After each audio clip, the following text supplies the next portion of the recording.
पिछड़ी जाति के समाज के लोगों को तुमने चूहा कहा है, तो कंगना रनावत तुमने उन्हें अब्यूज किया है। पिछड़ी जाति के लोगों को बुरा बोलने के लिए कंगना रनावत तेरा मुंह काला। अगर तुम इंसान हो तो उन सब से माफी मांगो। हर इंसान एक समान है। जब ऊपर वाला ईश्वर हर एक इंसान को सूरज की किरणें और चांद की रोशनी देता है, तो कंगना रनावत तुम कौन होती हो? इंसान जातियों को अलग अलग करने वाली और ऊंच नीच में भेदभाव करने वाली तुम कोई नहीं हो। इसलिए तुमने पिछड़ी जाति के लोगों को चूहा कहा है। चूहिया तुम हो। सो चूहे खा के हज को चली कंगना रनावत, तो तुम हो चूहिया, ना कि हमारे लोग हैं। हिंदुस्तान का संविधान पढ़ो। आज तुम आजाद हो बिकॉज हमारा संविधान स्ट्रांग है। डॉक्टर बाबा साहेब आम्बेडकर जी ने जो नेक काम किए हैं, जो संविधान को लाए हैं, जो बदला है, वो कोई नहीं कर सकता। जय भीम। पुराने ज़माने में औरतें हस्बैंड के मर जाने के बाद सती की जाती थी, उनके बाल निकाल दिए जाते थे। आज तुम आज़ाद हो क्योंकि हमारे लिए संविधान है।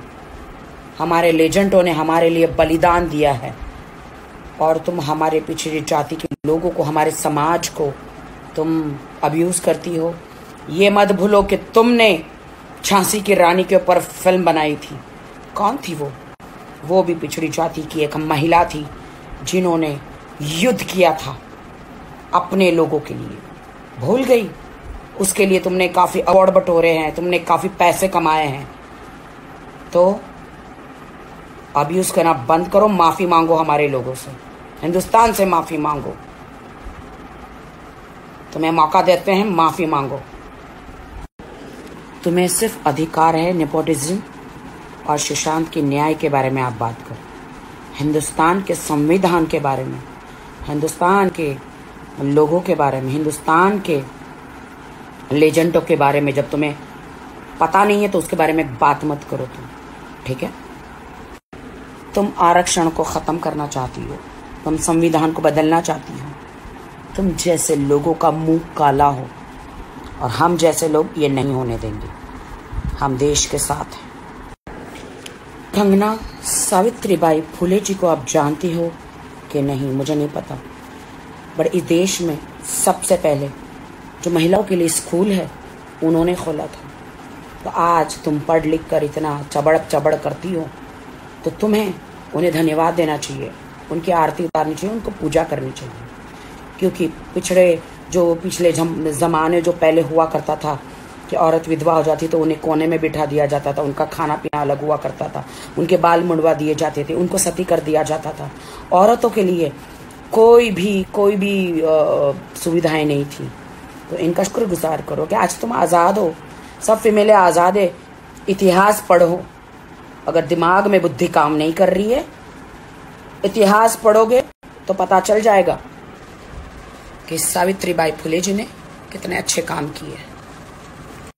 कंगना रनावत, संविधान पढ़ो। संविधान नहीं होता तो तुम्हें जौहर करना पड़ा। और अनफॉर्चुनेट, अगर तुम विधवा हो जाती तो तुम्हें सती हो जाना पड़ता, एक कोने में बैठे रहना पड़ता, संसार से अलग कर दिया जाता और तुम दूसरी शादी भी नहीं कर सकती थी। इसीलिए संविधान पढ़ो, सोचे समझे बगैर मत बोलो। संविधान ना होता तो आपको सती कहलाना पड़ता। संविधान ना होता तो आप ये पढ़ लिख कर स्कूल भी नहीं जा पाती, कुछ नहीं कर पाती। यहाँ तक जो बॉलीवुड में आके जो तुम स्टार बनी हो, हम बने हैं स्टार, जितने भी स्टार बने हैं लोग, संविधान नहीं होता तो इतने कामयाब भी हम नहीं होते और महिलाएं खास करके इतनी आगे नहीं बढ़ पाती।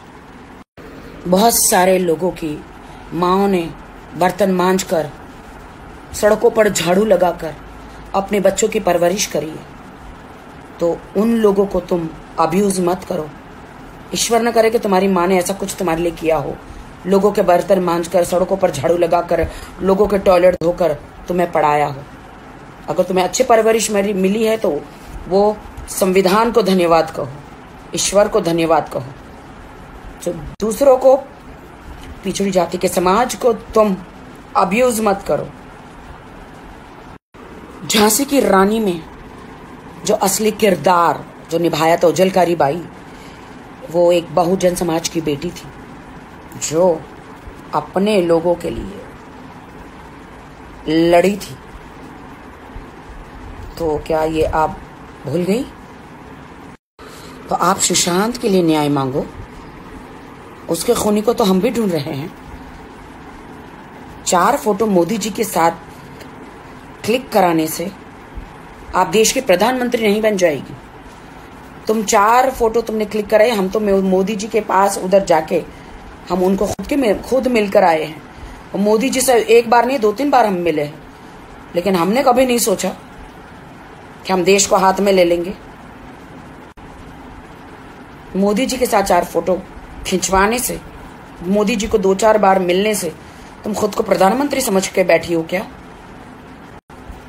गलतफहमी में जीना बंद करो कंगना रनावत।